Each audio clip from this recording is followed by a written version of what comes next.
OK, super, parce que regardez bien le titre de la série que je commence ce matin. C'est une série pour ceux qui ont des oreilles. Tout le monde m'entend bien? Frère et sœur, j'ai mis un headphone là, qu'on met sur les oreilles quand on veut écouter de la musique. Il y a juste nous autres. Quand on met ces affaires-là, c'est parce qu'on veut que ce soit juste nous qui entendons ce que les autres n'entendent pas. Quand je vais chercher en vos musiques, je vois des gens qui mettent des headphones, ils essayent des CD, là, puis seulement qu'eux. Et il faut que j'aille mettre ces choses-là si je veux entendre ce qui se dit au travers de ce que c'est dit. Il faut que je mette ces oreilles-là. Frères et sœurs, nous entrons dans une série de 7 messages aujourd'hui. Ça va se finir à la fin juin parce que la fête des mères, fête des pères, Pâques. Ça va se finir à la fin juin. On entre dans une série de messages sur dans un livre, 7 messages qui sont tirés de l'Apocalypse. C'est le message les 7 où Jésus dit à l'apôtre Jean, tu vas écrire aux 7 églises d'Asie. C'est une série de 7 messages tirés de ces 7 lettres-là. Et dans ces 7 lettres-là, le Seigneur dit, ça, là, c'est pour que ceux qui ont des oreilles pour entendre, entendent. Est-ce qu'on comprend, frères et sœurs, que ceux qui entendent ce matin, ce sont des brebis, ce sont les élus, ce sont ceux qui appartiennent à Dieu. La Bible dit, Jésus dit, mes brebis entendent ma voix et elles me suivent. Beaucoup de gens viennent à l'Église, entendent, mais n'entendent pas. Ils entendent blablabla, le pasteur, blablabla, mais ils n'entendent pas le message que Dieu désire, Jésus désire adresser à son Église. Et ce matin, on va voir on commence une série de 7 messages adressés à 7 églises physiques, là, en Asie, là, Éphèse, Pergame, Smyrne, Laodicée, toutes sortes de 7 églises. Puis vous savez que dans la Bible, le chiffre 7, ça veut dire la totalité. C'est la plénitude, c'est tout. 7, c'est le chiffre de... Tout a été dit. Alors moi, je crois qu'en tant qu'étudiant de la parole de Dieu, je crois que les 7 églises représentent l'Église avec un grand E. Jésus n'a pas dit je bâtirai mes églises, il a dit je bâtirai mon Église. Alors Dieu adresse son Église avec un E majuscule au travers de ces 7 églises-là. Je crois que dans ces 7 églises-là, il y a quelque chose, frères et sœurs, pour chacun de nous qu'on doit entendre. 3, 2, amen, c'est correct. Force-toi par ce genre, il faut que tu sois bon, là. On va entendre quelque chose et on doit faire quelque chose avec ce qu'on va entendre. Chacun de nous, frères et sœurs, parce que je vous dis, frères et sœurs, après le livre de l'Apocalypse, ce n'est pas un livre qui est facile à prêcher, il y a tellement d'images là-dedans, puis on peut tomber dans toutes sortes c'est facile d'aller dans toutes sortes de directions. C'est un livre que je ne prêche pas souvent parce que j'ai la crainte de Dieu, puis je ne veux pas dire n'importe quoi. Le message aux 7 églises, ce n'est pas trop compliqué à prêcher, c'est assez littéral, ce que Dieu nous dit. Ça fait du sens, c'est pratique. Mais frères et sœurs, on doit comprendre qu'après ces 7 lettres qui sont adressées, que Jésus dit, écris aux 7 églises, là, après ces 7 lettres-là, après les chapitres qui suivent le livre de l'Apocalypse, on ne parle plus de l'Église. On ne parle plus de l'Église. Ça veut dire que l'Église a été, vous savez, si vous êtes un enfant de Dieu, qu'un jour, Jésus va revenir, enlever son Église. Et une dernière chance va être donnée à ce monde, livré à lui-même. Tous ceux qui sont loin de Dieu, ce monde va être livré à eux-mêmes, à tous ceux qui veulent vivre sans Dieu. Et l'Église, elle va être enlevée. Alors, c'est à la suite de ces 7 églises, de ces 7 lettres aux 7 églises, l'Église, on n'en parle plus, elle a été enlevée. Frères et sœurs, j'aimerais qu'on puisse entendre cette série de messages en se disant, peut-être Jésus revient ce soir, peut-être Jésus va revenir cet été, peut-être Jésus va revenir bientôt. Très bientôt. Parce que il y a 2000 ans, Jésus dit « Je viens bientôt ». Combien croient que c'est bientôt que Jésus va revenir, là? Que si vous suivez l'actualité, Hollywood le sait. Hollywood nous lance des films apocalyptiques de la fin du monde tout le temps. Beaucoup de gens emploient le mot apocalyptique. Ce n'est pas des chrétiens, mais on entend ça aux nouvelles, on entend ça dans les journaux. C'est l'apocalypse, c'est apocalyptique. Qu'est-ce qui se passe, qu'est-ce qui prend place? Si vous regardez l'actualité, frères et sœurs, la fin des temps, elle a commencé. Elle a commencé, on est dans un compte à rebours. Moi, j'entends le tic-tac de l'horloge de Dieu.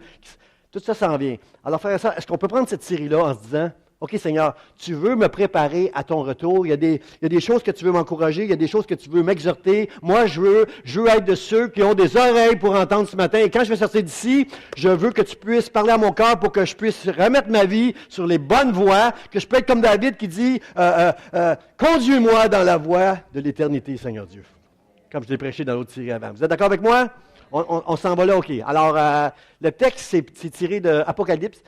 Ça dit, écrit à l'ange de l'église d'Éphèse. On va commencer avec cette église-là. Voici ce que dit celui qui tient les 7 étoiles dans sa main droite, celui qui marche au milieu des 7 chandeliers d'or. Je connais tes œuvres, ton travail, ta persévérance. Il me semble qu'il parle de l'Église Vie d'Espoir ici. Je connais tes œuvres, ton travail, ta persévérance. Je sais que tu ne peux supporter les méchants, que tu as éprouvé ceux qui se disent apôtres et qui ne le sont pas, et que tu les as trouvés menteurs, que tu as de la persévérance, que tu as souffert à cause de mon nom et que tu ne t'es point lassé. Merci Seigneur pour tous ceux qui ne se sont point lassés. Mais ce que j'ai contre toi, c'est que tu as abandonné ton premier amour. Souviens-toi donc d'où tu es tombé, repens-toi et pratique tes premières œuvres. Sinon, je viendrai à toi, j'ôterai ton chandelier de sa place, à moins que tu ne te repentes. Tu as pourtant ceci, c'est que tu hais les œuvres des Nicolaïtes, œuvres que je hais aussi. Que celui qui a des oreilles entende ce que l'Esprit dit aux églises, à celui qui vaincra, je donnerai à manger de l'arbre de vie qui est dans le paradis de Dieu. Quelqu'un dit Amen. Amen. On va revenir juste au texte précédent pour mon introduction. Écrit à l'ange de l'Église d'Éphèse. Frères et sœurs, qu'est-ce que ça veut dire, ça? Ça veut dire que l'ange qu'on parle ici, c'est certainement pas un ange. On n'écrit pas, quelqu'un a l'adresse d'un ange dans le ciel quelque part. Je crois qu'il y a un ange au-dessus de l'Église Vie d'Espoir, que Dieu a...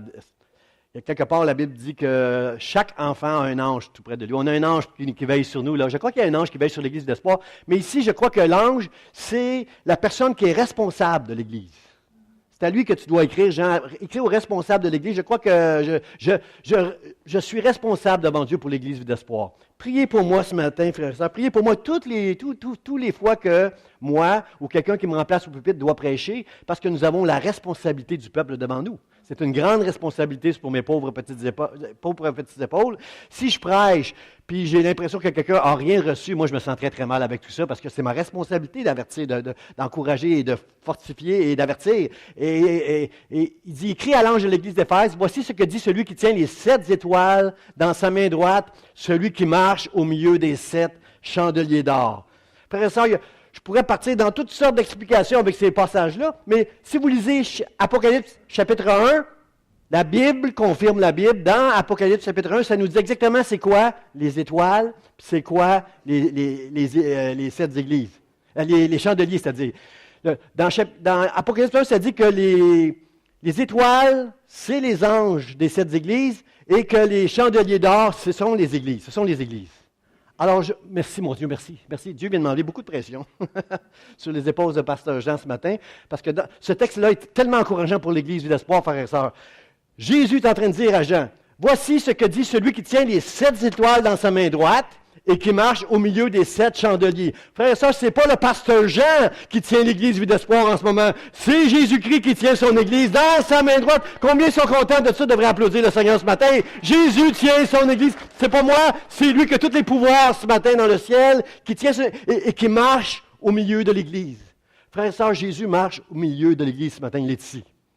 Frères et sœurs, si ce matin je disais, on a besoin de quelqu'un pour faire le ménage une demi-journée par semaine. Qui veut lever sa main? Je suis content. Il y a 2 personnes. Merci Seigneur, parce que c'est vrai ce message-là. Là. Merci.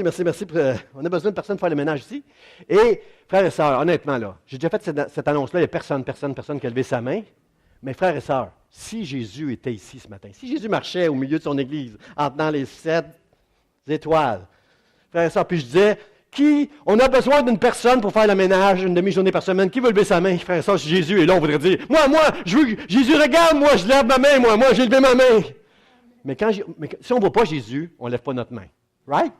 Ah, mais merci. Ça fait mal. Ouch! On dit pas amen, dites ouch, ça fait mal, ce pasteur-là. Mais c'est ça la réalité, frère et sœur. Si Jésus était ici, on lèverait toute notre main pour dire, Jésus, regarde-moi, j'ai levé ma main, moi. Mais comme le pasteur Jean-Emmanuel a si bien prêché la semaine passée, on n'est pas si impliqué que ça, juste parce qu'on ne voit pas.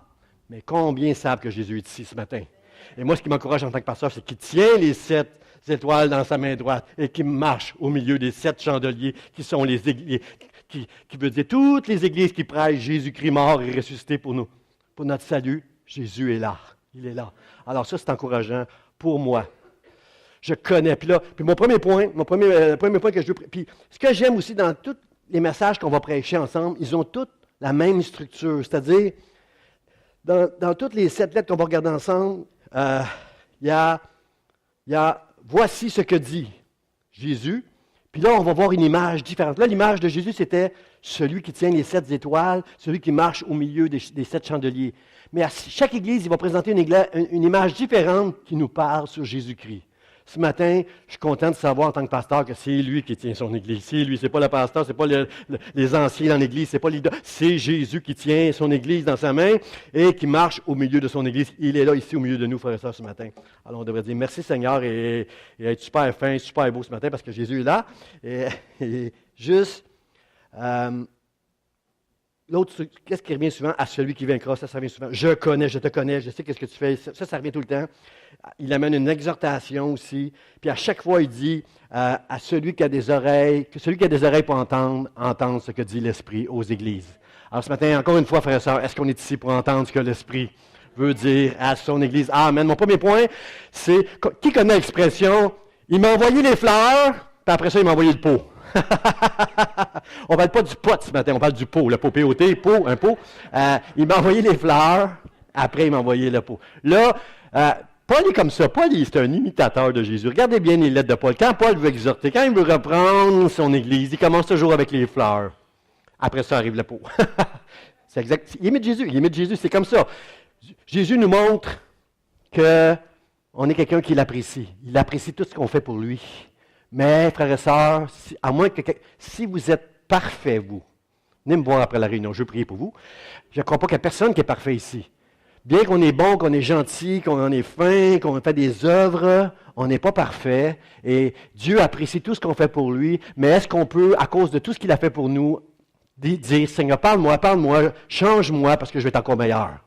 Je veux ressembler à Jésus. Depuis le commencement du monde, on s'est éloigné de l'image. On a été créé à l'image de Dieu. Et depuis que le péché est entré dans le monde, l'homme s'est éloigné de Dieu. Mais à cause de Christ mort à la croix, je peux maintenant me rapprocher de l'image de Christ. Parle-moi, Dieu. Que ton esprit me parle afin que je marche, que je ressemble à Jésus, que je puisse t'honorer toi et que les gens puissent voir que je suis un vrai chrétien et que le jour que ça ira mal dans leur vie, ils viendront à l'église en disant, moi, je vais aller à l'église d'espoir parce qu'il y a des hommes et des femmes qui marchent à l'image de Dieu. Alors, je veux être encouragé et je vais aller à cette église-là. Quelqu'un dit Amen. Quelqu'un dit Amen. Je connais tes œuvres, ton travail, ta persévérance. Je sais que tu peux supporter les méchants. Je connais tes œuvres, ton travail et ta persévérance. Dieu apprécie, connaît tout le travail qu'on fait, frères et sœurs. Frères et sœurs, tout ce qu'on fait pour Dieu, il le voit, il l'apprécie. Puis je vous dirais qu'on n'a même pas le choix. On n'a pas le choix de ne pas servir et trouver une place quelque part dans l'œuvre de Dieu pour faire quelque chose pour Dieu. Puis, ce n'est pas du légalisme, ce que je vous dis là. Comprenez-vous, là? Il y a des gens qui font toutes sortes de bonnes œuvres en espérant que Dieu va apprécier cela. Ça, c'est pas bon. Ça, c'est pas bon. Ça, c'est pas bon. Samuel Rutherford, c'est un homme que j'apprécie beaucoup parce qu'il parle beaucoup de la souffrance dans ses affaires. Puis Samuel Rutherford, il va dire ceci. Il va dire, on ne peut rien faire pour mériter tout ce que Dieu a fait pour nous. Vous êtes d'accord avec ça?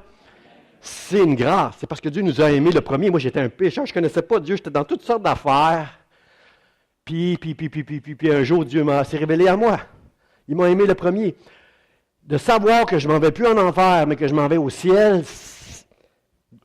Merci Dieu, merci. De savoir qu'il a restauré mon mariage, qu'il a fait ceci, qu'il a fait cela, qu'il m'a guéri. Tout ce que Dieu a fait pour moi, il a ramené mon fils prodigue, tout ce que Dieu a fait pour moi, c'est une grâce, je ne mérite rien. Je ne peux pas rien faire pour que Dieu m'ajoute des bénédictions.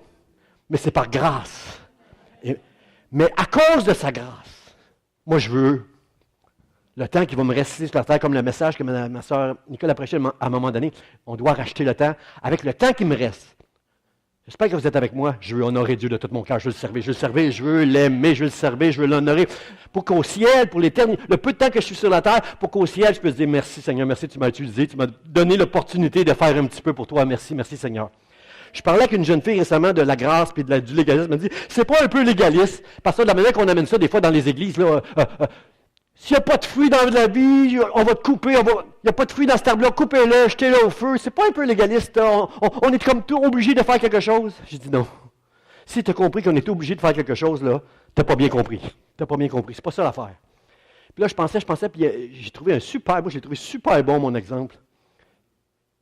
Moi puis cette jeune fille-là, il y a un film qu'on veut voir, mais on n'a pas d'argent. On ne peut pas se payer ce bon film-là, super film de Star Wars, c'est super. On n'a pas d'argent, on est devant le cinéma, puis le propriétaire nous dit, entrez, entrez, entrez. C'est gratis pour vous autres. Mais, après le film, là, pour vous reprendre, là, pour me montrer votre reconnaissance, pour me rembourser un peu, là, pour mériter cette passe gratuite-là, là, après, là, vous ferez le ménage. Vous ramasserez tous les popcorn en terre, vous baisserez les bancs. Puis comme ça va payer votre entrée. Mais c'est comme ça. Ça, c'est du légalisme. Ça, c'est essayer d'acheter ce que Christ a payé pour nous à la croix, qui est une grâce qu'on ne peut pas. On ne peut pas rien faire qui va honorer Dieu. Mais j'ai dit, la grâce, jeune fille, c'est pas que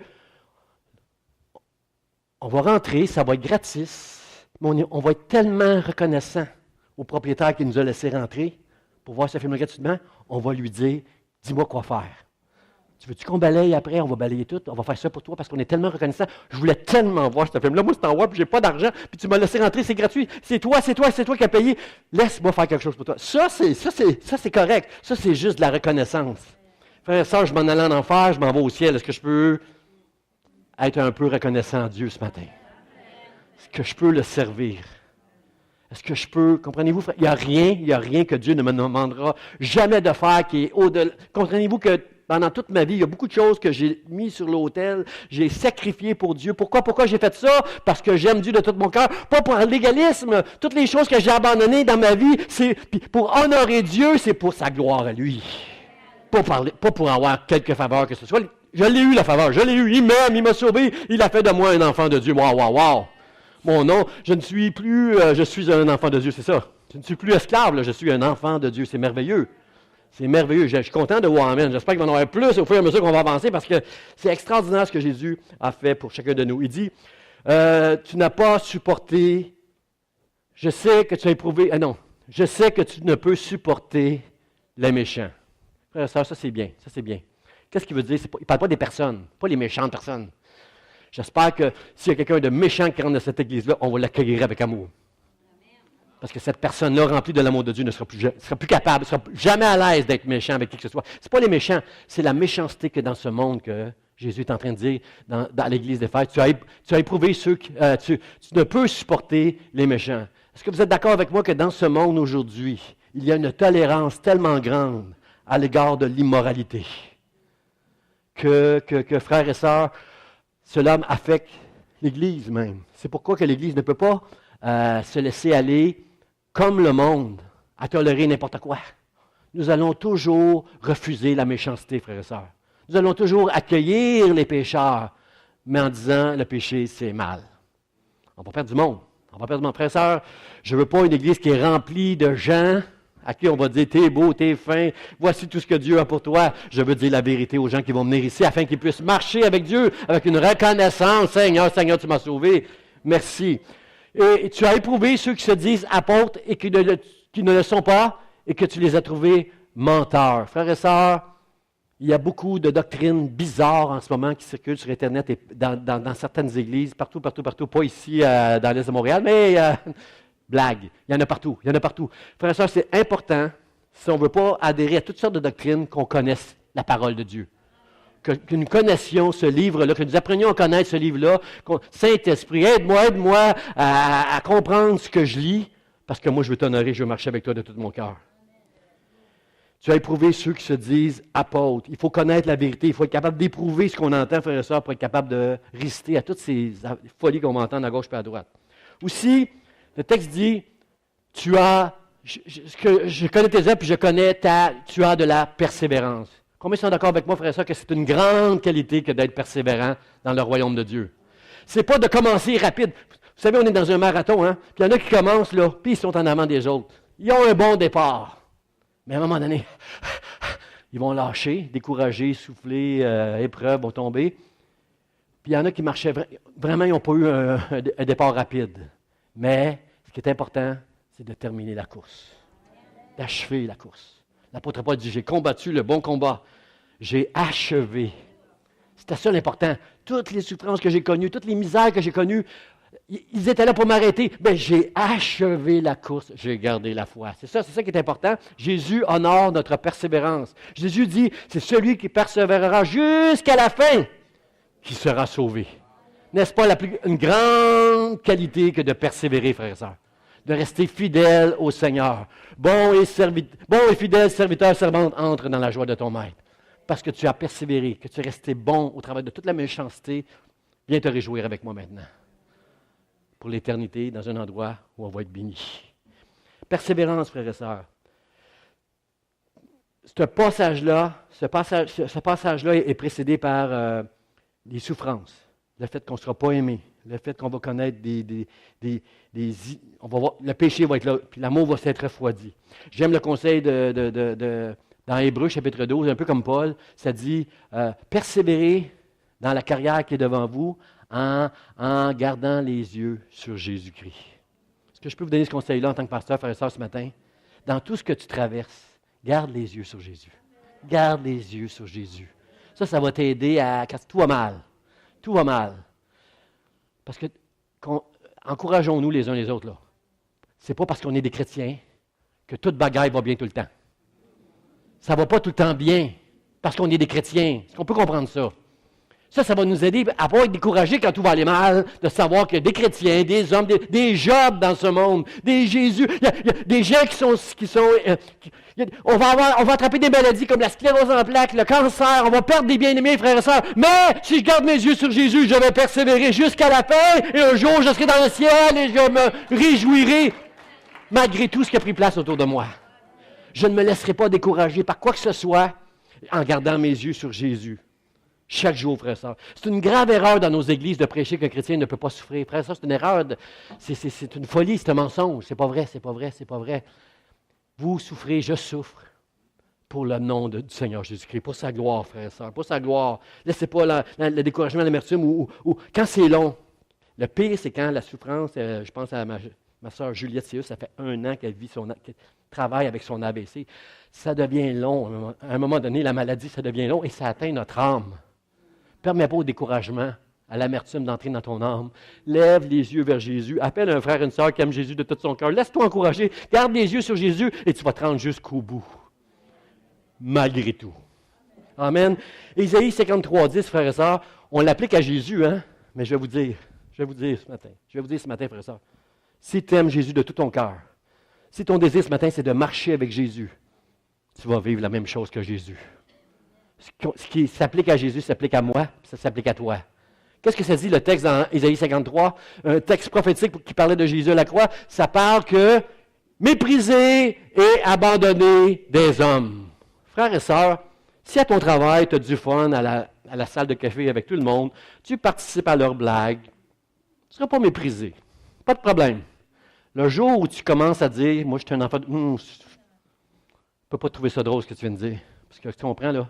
Je connais Dieu, puis c'est pas drôle, ça, que tu viens de dire. Moi, j'aime Dieu, je marche avec Dieu, je suis chrétien, moi, puis je ne peux pas faire ça, une affaire comme ça. Tu comprends? Je ne peux pas toucher ou parler à la secrétaire comme tu viens de faire, puis tu comprends? Ça ne se fait pas, ces choses-là. Le jour où tu prends une position avec des valeurs du royaume de Dieu, combien sont d'accord avec moi, tu vas être méprisé et abandonné des hommes? J'avais plein d'amis, moi, avant de connaître Jésus. J'étais un gambler. Moi, je passais des nuits à jouer aux cartes. J'en avais plein de mes amis. Quand j'ai commencé à lâcher tout ça parce que j'aimais Jésus de tout mon cœur, un seul est resté mon ami dans toute cette gang-là. Dans ma propre famille, ils m'ont tous abandonné. Alors, frères et sœurs, c'est ce qui va t'arriver si tu prends une position pour Dieu. Homme de douleur et habitué à la souffrance. Bien sûr que Jésus était à la croix. Il a souffert, il l'a dit à la Pâque, là, quand j'avais pris la Pâque, je m'en vais souffrir. Il connaissait toute la souffrance qu'il allait connaître à la croix, porter tous nos péchés. On ne saura jamais tout ce que Jésus a subi pour nous, juste de porter les péchés, lui qui était sans péché, lui qui était pur et saint, de porter tous nos péchés. Je ne voudrais même pas savoir ce que Jésus a pu endurer. Mes frères et sœurs, on ne souffrira jamais comme Jésus. Mais combien sont d'accord avec moi que notre vie, c'est une vie de douleur, où on doit être habitué à la souffrance, parce que la souffrance va augmenter de plus en plus dans ce monde à cause du péché. Puis nous, on était délivrés du péché, mais on baigne chaque jour à nos lieux de travail, partout, on baigne dans un monde, une société de péché. On est influencé par tout ça, on essaie de résister à tout ça. Mais l'apôtre le dit si bien, pas l'apôtre, l'Épître aux Hébreux le dit si bien, le péché nous enveloppe si facilement. C'est facile de tomber dans toutes sortes de choses qui ne sont pas bien. Hein? Vous êtes d'accord? Dites pas amen parce que Je sais que c'est pas à vous autres que je parle, là. Semblable à celui dont on détourne le visage. Quand on est des chrétiens, je connais des chrétiens, moi, qui me disent, mes frères, mes sœurs, ils ne me parlent plus, ils se moquent de moi, ils détournent le visage de moi. Ben oui. Si tu aimes Jésus, le monde va t'haïr. Jésus l'a dit, prends-les pas personnels si le monde ne t'aime pas. C'est pas toi qui les aime pas, c'est moi en toi qui les aime pas. Ils n'aiment pas la vérité, ils n'aiment pas la lumière parce que la lumière dévoile tous les péchés, toutes les horreurs qu'on peut faire quand on se laisse envelopper si facilement par le péché. Alors, il détourne le visage de nous. Nous l'avons dédaigné. Nous n'avons fait de lui aucun cas. N'est-ce pas, frères et sœurs, que si on marche avec Dieu de tout notre cœur, le monde va nous dédaigner. C'est peut-être pas nous qui allons avoir la promotion qu'on aurait méritée, mais à cause de nos convictions, parfois, il y a un prix à payer pour ça. Mais frères et sœurs, si je suis dédaigné dans ce monde par le monde, si le monde ne fait aucun cas de moi, je sais qu'un jour, mes yeux verront Jésus et qu'au ciel, je pourrai me réjouir de toutes ces choses-là que dans le monde, j'aurais souffert pour le nom de Jésus. Amen. Quoi faire quand on souffre, frères et sœurs? Jacques nous dit, quelqu'un est-il dans la souffrance? Qu'il prie. Trouvez quelqu'un pour prier. Si vous n'avez plus la force de prier parce que ça fait trop longtemps que vous souffrez, appelle le pasteur ou trouve un ami, une amie qui va prier avec toi. Si tu souffres, prie, puis Dieu va t'aider. Regardez ce que l'apôtre Pierre dit, qui travaillait beaucoup avec Jacques, lui. Le Seigneur sait délivrer de l'épreuve les hommes pieux, les femmes pieuses. Il sait les délivrer de l'épreuve. Quand tu pries, le Seigneur t'entend, puis il est là, frères et sœurs. Amen. Et j'aime bien le dernier point. Tu as souffert à cause de mon nom et tu ne t'es point lassé. Tu ne t'es pas laissé décourager par tout ce qui prenait place autour de toi. Tu ne t'es pas lassé. Alors, moi, je veux dire merci Seigneur pour chaque homme, chaque femme qui est assis ici dans l'Église ce matin. Je connais quelques-uns, je connais vos vies. Et je veux dire merci à Dieu que vous ne vous êtes pas lassés, vous ne vous êtes pas laissé décourager. Ce matin, vous êtes ici et ensemble, nous allons dire, Seigneur, on est là. Et on va rester jusqu'à ton retour, jusqu'à la mort. On va rester avec toi. Est-ce que je peux entendre un grand Amen? Et est-ce qu'on peut s'applaudir les uns les autres ce matin, juste parce qu'on a resté fidèles? On a resté fidèles. Seigneur, avec toi, je veux marcher. Mon deuxième point, frères et sœurs, le pot de fleurs. Là, on a reçu des fleurs, là, c'est le pot. Mais quand ça commence avec mais, hein, ça va jamais bien. Chérie, je t'aime de tout mon cœur. Je suis content que tu es rentré plus tôt aujourd'hui, j'avais quelque chose à dire. Je suis content que tu es là. C'est beau ce que tu portes, chérie. Mais, quand ça commence avec un mais, là, quand ton conjoint te dit mais, là, tu qu'est-ce qu'il va me dire, qu'est-ce qu'elle va me dire? Mais, ce que j'ai contre toi, c'est que tu as abandonné ton premier amour. Souviens-toi donc d'où tu es tombé, reprends-toi et pratique tes premières œuvres. Frères et sœurs, on vient de voir tout ce que Jésus est content de nous, notre persévérance, nos œuvres, tout notre labeur, tout ce qu'on fait pour lui, il est content. Ça veut dire qu'on peut être zélé dans nos œuvres. On peut être fondé sur la vérité en éprouvant toutes les fausses doctrines. On peut marcher dans la sainteté, souffrir sans se décourager. Et malgré cela, on aurait une faute grave, c'est d'avoir manqué et d'avoir abandonné notre premier amour. Frères et sœurs, toutes nos œuvres, Dieu les apprécie. Elles doivent être là. Notre reconnaissance doit... Tout ce que je fais pour marcher avec Dieu, c'est ma reconnaissance à tout ce qu'il a fait. Ça doit être là. C'est bien que c'est là. Mais on ne peut abandonner la passion, notre première passion qu'on a connue pour Dieu. Rappelez-vous, frères et sœurs, la passion que vous aviez pour Dieu quand il vous a sauvés, tu as abandonné ton premier amour. C'est ce que nous dit ici le texte, là, Jésus. Écrit à l'ange de l'Église d'Éphèse, dis-lui, tu as abandonné ton amour. Frères et sœurs, dans Jérémie chapitre 2, verset 2, je pense que je l'ai mis. Non, c'est Jacques, OK. Dans Jérémie chapitre 2, ça dit, « Je me souviens de ton amour lorsque tu étais jeune, de ton affection lorsque tu étais fiancé, quand tu me suivais au désert. » Wow, frères et sœurs. Jérémie nous rappelle qu'il fut un temps où dans mon amour pour le Seigneur, j'aurais fait n'importe quoi, j'aurais subi n'importe quoi. Il n'y a rien qui va me séparer de ton amour, Seigneur. Mais qu'avec le temps, il y a un petit peu de... Il ne dit pas comme à Laodicée, t'es tiède. Il dit, tu as perdu ta passion, tu as perdu ton premier amour. Frères et sœurs, est-ce que ça se peut que ça nous parle ce matin à chacun de nous? Je suis très, très timide, amen, non, mais moi je dis amen. Dieu, amen. Dieu, je veux t'aimer plus. Tu mérites plus. Je ne veux pas manquer à mon premier amour. Seigneur, je veux retrouver cette passion-là. Qu'est-ce qui a changé, frères et sœurs, pour qu'on soit moins passionné dans notre amour pour Dieu? Qu'est-ce qui a pu changer dans notre vie? Jacques, chapitre 4, verset 4, le dit. Adultères que vous êtes, ne savez-vous pas que l'amour du monde est inimitié contre Dieu? Celui donc qui veut être ami du monde se rend ennemi de Dieu. Frères et sœurs, est-ce que vous êtes d'accord avec moi que si j'aime ma femme de moins en moins, si j'accorde de moins en moins d'affection à ma femme, puis que je commence dans un milieu de travail où il y a beaucoup de femmes à regarder les autres femmes, est-ce que ça se peut qu'à un moment donné, je devienne adultère? Spirituellement, c'est ce que Jacques nous enseigne ici, là. Spirituellement, si tu n'es pas passionné pour Dieu dans ton amour, tôt ou tard, tu vas finir adultère. Tu vas trouver d'autres choses qui vont passionner ton cœur que Dieu. Là où est ton trésor, là sera ton cœur. Ce qui te passionne va se voir. Si ta passion, c'est de l'argent, tu vas avoir toujours des excuses. J'aimerais ça aller au pasteur, j'aimerais ça aller à ton église, mais je travaille fort. Si c'est l'argent, tu comprends ce qui te passionne, ça va passer tout le temps devant le royaume de Dieu. Si c'est comprenez, n'importe quoi qui te passionne, est-ce que ce matin, vous êtes avec moi pour dire, Seigneur, moi, je veux que ça soit toi. Toi, jusqu'à la fin de mes jours, ma passion. Je vais continuer à jouer au golf, j'aime ça jouer au golf, je vais continuer tout ça de passion, mais je vais continuer à manger les choses que j'aime manger, mais c'est toi, Seigneur, ma passion, ma numéro 1, moi je t'aime numéro 2. Toi, tu es mon numéro 1, Seigneur. Je ne veux pas être un adultère spirituel, je veux être aimé de tout mon cœur, Dieu, de tout mon cœur. Paul nous dit avec tristesse que Démas, un compagnon de travail à un moment donné, l'a abandonné par amour pour le monde. Dans une église où il y avait beaucoup de prospères, Démas l'a abandonné. Jésus a dit, je ne te prie pas de les ôter du monde, mais de les préserver. Jésus a dit, si vous gardez mes commandements, si vous m'aimez, gardez mes commandements. Quel est le premier commandement, frères et sœurs? Le premier que Dieu nous rappelle. Tu aimeras Dieu de tout ton cœur. Tout ton cœur. Pas un petit peu. Pas j'aime Dieu, j'aime ça, j'aime les voitures, moi j'aime les grosses maisons, moi j'aime Dieu, comprenez? Aime Dieu de tout ton cœur, premièrement. De toute ta force. Tout ce que tu es capable de faire pour Dieu, fais-le de toutes tes pensées. Aime Dieu de tout ton cœur, de toutes tes pensées. Frères et sœurs, dans notre génération aujourd'hui, j'en ai parlé mercredi au cours, on ressemble beaucoup plus à Simon le Juste qu'à Marie la prostituée. Mais c'est le cœur de Marie la prostituée que je veux ressembler, moi. Pas Simon le Juste. Parce que Simon le Juste a reçu Jésus chez lui.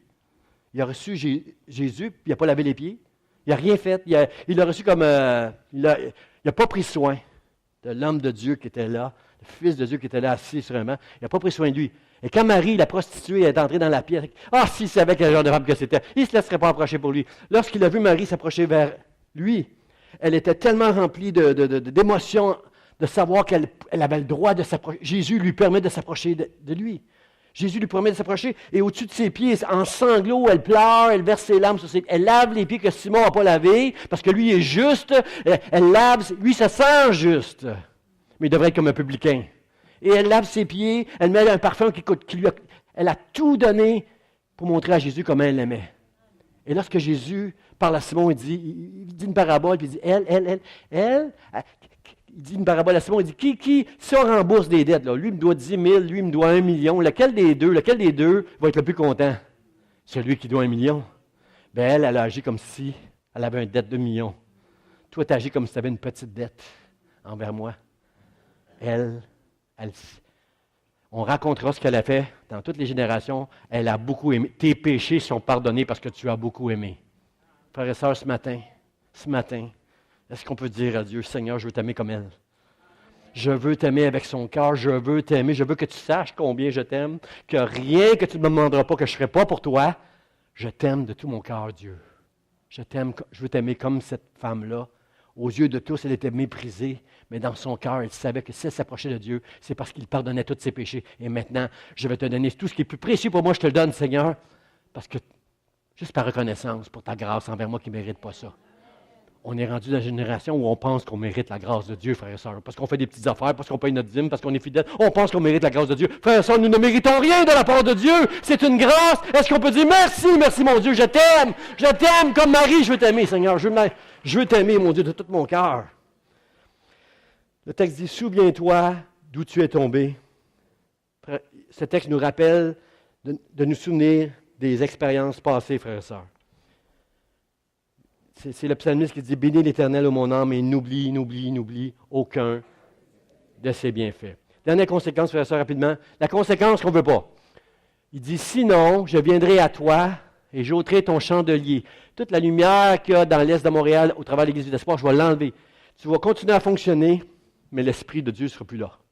Fais tes affaires, dis que tu t'appelles l'Église, continue tes réunions, mais moi je vais enlever. Laisse sa place dans le royaume. J'ôterai ton chandelier de sa place, à moins que tu ne te repentes. Frères et sœurs, la repentance, dans 5 églises sur 7, c'est un thème qui revient.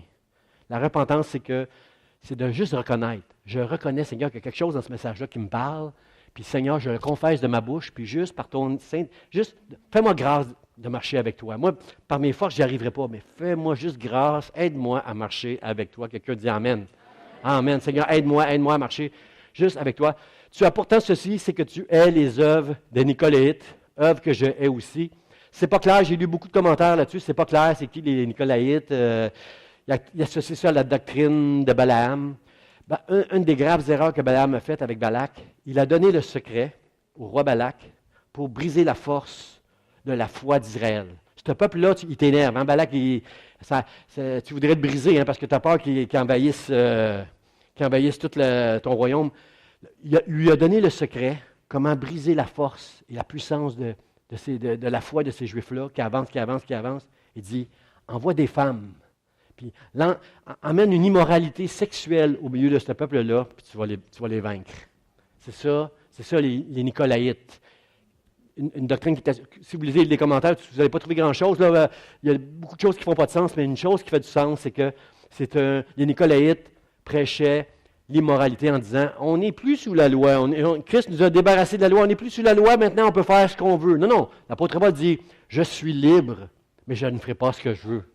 Je ne ferai pas tout ce qui me tente, parce que je veux honorer le Seigneur. Okay, peut-être là-bas, ils n'ont pas compris.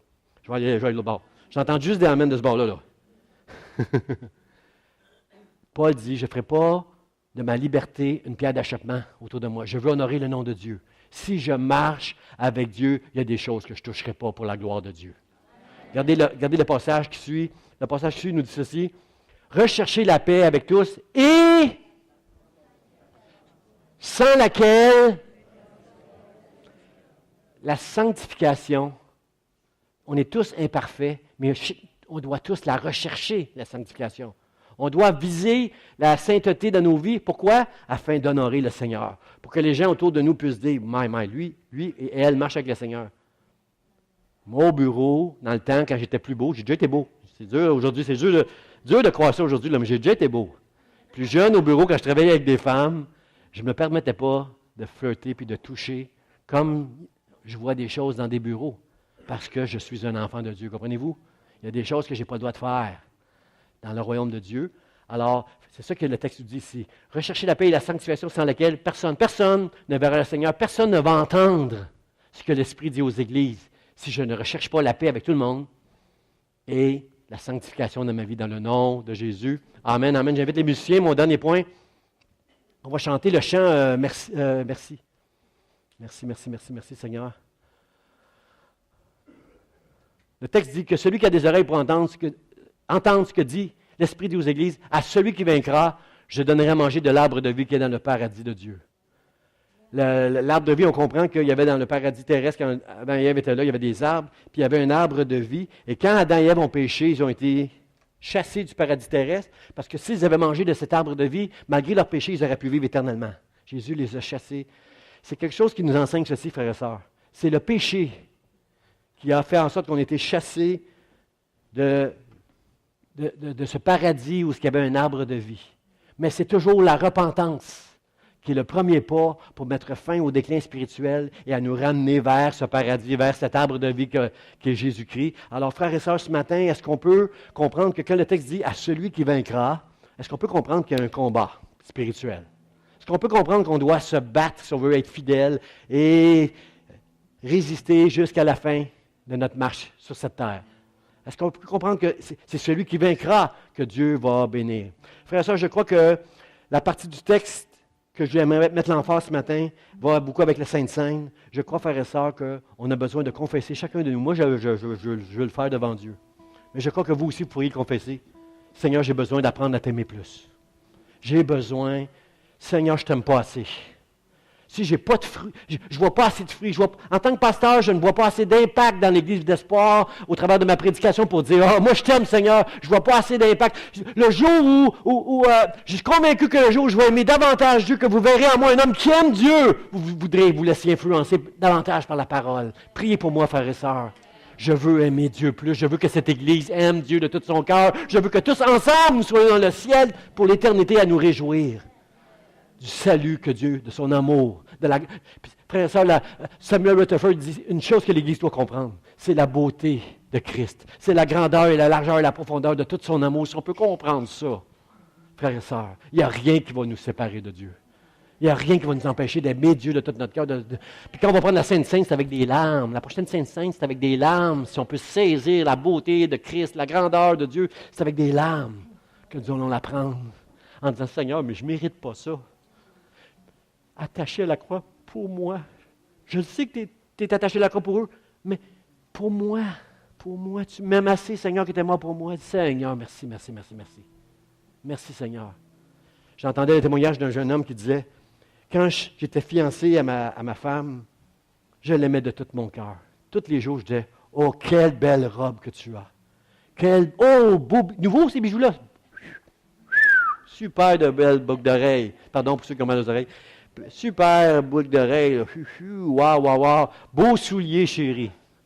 Que tu es belle, mon amour, que tu es belle. Après quelques années, chérie, dis-moi quand tu es parti travailler ce matin, dis-moi quelle robe je portais. Est-ce que j'étais maquillée? Mais quand tu sortais avec moi, quand tu flirtais avec moi pour m'avoir, là, tu me disais tout le temps, « Et qu'est belle ta robe!